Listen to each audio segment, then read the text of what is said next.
Good morning, good afternoon, good evening from whichever part of the world you're from. This is Kavita Ramchand from Life Success Coaching in Mauritius. So, we're reading the book You Were Born Rich because you are born rich. You are born with amazing potential to achieve anything you want in your life. And that that power is in you, and you just need to become aware of your own power to achieve anything, to do, be, have anything you want in the world because you can. Okay, so let me get straight to the reading. Now, we are talking about the first artificial heart. This is chapter 8 called The Razor's Edge. So he says here, as I'm writing this particular chapter, the media is literally inundating us with stories about the first artificial heart ever to have been placed in the chest of a human patient. The Toronto Daily Star, for example, printed one story a few days ago in which it quoted the chief surgeon for the operation, Dr. William DeVries. According to the newspaper, he said that his credo with respect to surgery had always been rehearse, rehearse, and then rehearse some more. For if you stick to this principle, he continued, when it comes time to perform the actual operation, the procedure will have become almost routine for you. Dr. DeVries is an exemplary case of an individual who gave that little bit extra, for he took the time and effort to rehearse the operation on the screen of his own mind before he actually performed it in the hospital operating room. Incidentally, that razor's edge difference has enabled Dr. DeVries to become a world renowned surgeon who is destined to be written up in the annals of medical history. Not to mention the fact that it enabled him to prolong the life of one Dr. Barney Clark. I want you to pay attention to what he says here. He was not willing to give up what he wanted, and he was rehearsing it in his mind every day. How can I build this? How can I build this? Something he didn't know how to build, that there was no precedent, but he wanted to do it. So he kept on thinking how, and he kept on thinking how, and he kept on imagining how, and the idea started to come. You see, if you want something in life, you don't need to know how you're going to get it. You need to know that this power that I'm talking about is everywhere, and it is willing to give you whatever you ask for.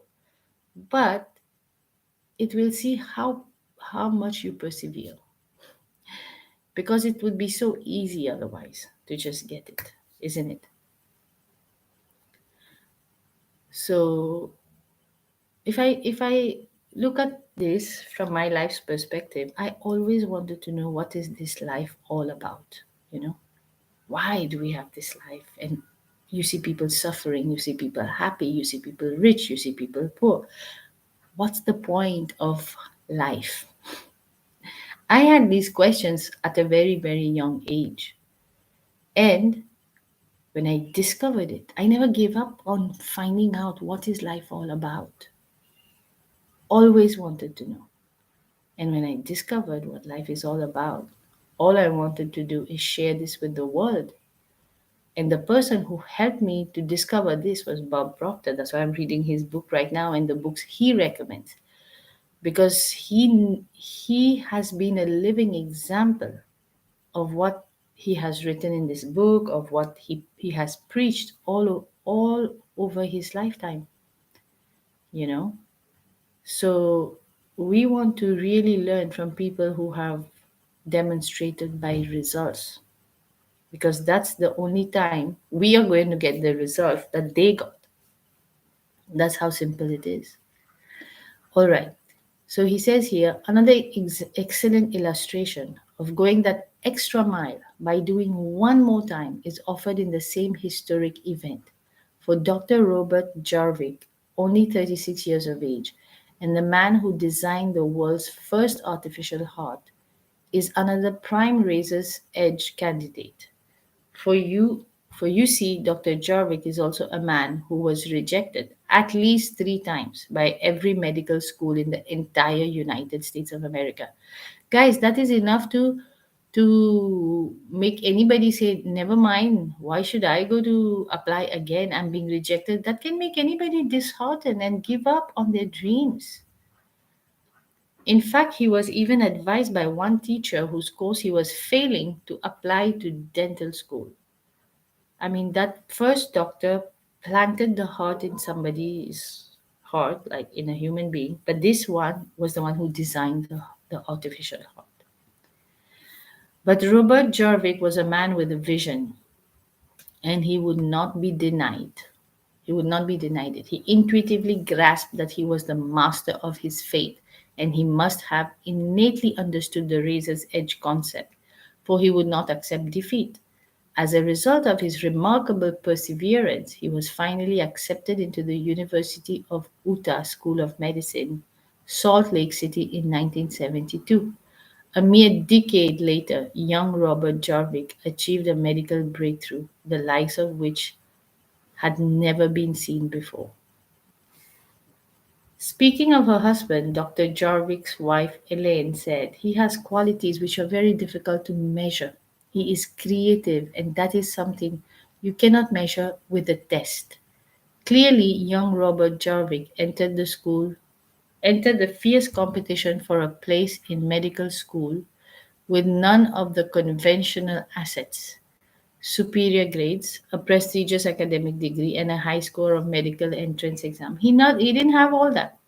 He didn't have it. In fact, he was being rejected. Nevertheless, he did possess those all important intangibles, namely perseverance and a consuming passion to be successful. Now, I'm in no way suggesting that all of us. No, I think this I haven't read it in the other side, so we will get to this next time. So, what I want to make everybody aware through the readings of Bob's book is that, maybe this is not for you, but if it is, if you have a passion for something, if you want to achieve something, and you're not somebody who will who wants to give up, no matter what anybody else is saying around you, people will tell you, no need, what's the point, but you want it, and that's fine. That's how it should be. You should persevere towards your goal if that's something you really, really want, because the breakthrough happens when you go that extra mile. So, thank you so much for being here, and I will see you on Thursday. Bye bye.